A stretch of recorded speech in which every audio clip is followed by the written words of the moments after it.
भारताचा जो तिरंगा आहे तो फडकवण्याचा अधिकार मुख्यमंत्रीचा नाही किंवा प्रधानमंत्रीचा नाही किंवा इतर मोठ्या पद अधिकाऱ्याचा सुद्धा नाही। सत्ता तुमची आहे, खुर्ची तुमची आहे, राज्य तुमचं आहे, पण तुमच्या राज्यामध्ये स्त्री ही सुरक्षित नाही। स्त्रीवर होणारे अन्याय, अत्याचार, खून प्रकरण, अपहरण, बलात्काराचे प्रकार हे दिवसेंदिवस वाढतच आहेत। ज्या देशामध्ये स्त्रीचा मान सन्मान केला जातो तोच देश सगळ्यात महान समजला जातो।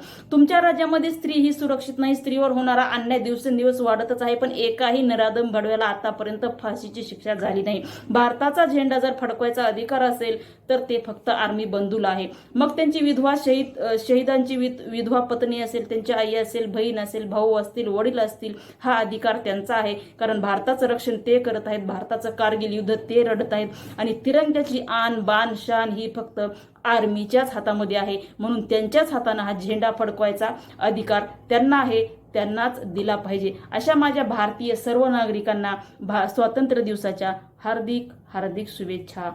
जय हिंद, जय महाराष्ट्र।